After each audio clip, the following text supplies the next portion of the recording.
So the story is that Art and Naomi Klein and can't remember the other Indigenous leader that went with your dad. I can't remember his name right now. My apologies to him.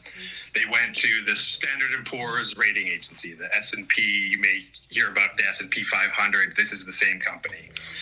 And one of the things they do is what's called a credit rating. So sometimes you might hear, oh, the credit of this company or even the credit of a country has been downgraded.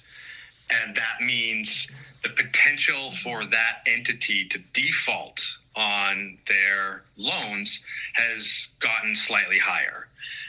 So they, not that long ago, Ontario's credit rating was downgraded for whatever reason.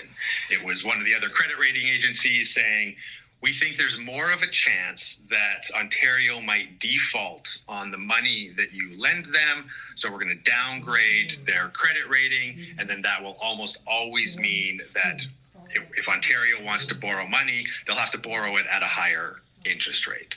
So what Art and Naomi were going to Standard & Poor's to do was say, you need to downgrade Canada's sovereign credit rating because they have a huge unfunded liability. There's a bunch of money that they owe for resources that they have taken that weren't theirs to take. They collected a lot of revenue by selling those resources that did not belong to them. If they have to pay back all of that stolen value, which they should, that's a liability on their books that they have not recorded, how are they going to be able to pay that money back? This is a huge risk to anyone lending money to the Canadian government. And the representative at S&P accepted this argument, said, you know, all of the evidence that had been brought forward, the argument that was made by Art, this person who, again, is not making a moral assessment, is just making an assessment on the basis of, yep, this is what the law seems to say. Yep, this is what the economics seems to say. Yep, this is what it tells us about the potential risk involved. Bought the whole argument, but said, how are you going to enforce this? What army is going to make the Canadian government repay this unfunded liability? So we accept everything that you've said.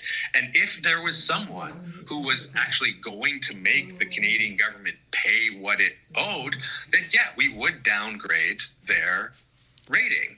However, from our perspective, we don't see what that army might be.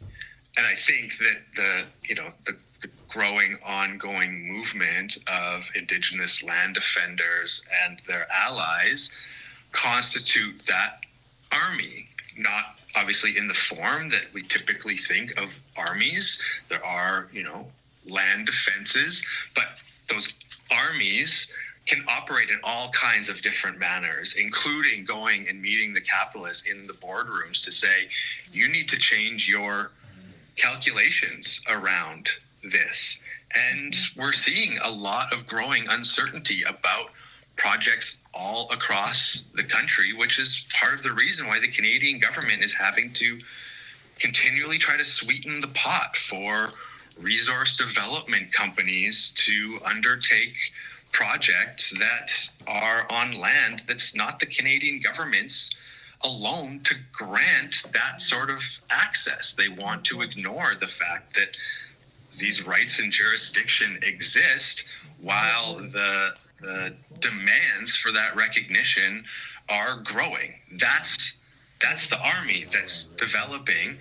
And while Standard & Poor's has not come out and fully said we're going to downgrade Canada's sovereign credit rating because we now see the army that exists, I do think that as resistance grows, as projects start and then stop or fail to start, that growing recognition will be needed that all of this is much riskier than we had originally believed, and that is the kind of thing that forces entities like the Canadian government back to the bargaining table. It's not the moral appeals. They're never good. Like, you'll get the tears, you'll get Thierry Trudeau crying about, all of the wrongs that have been done.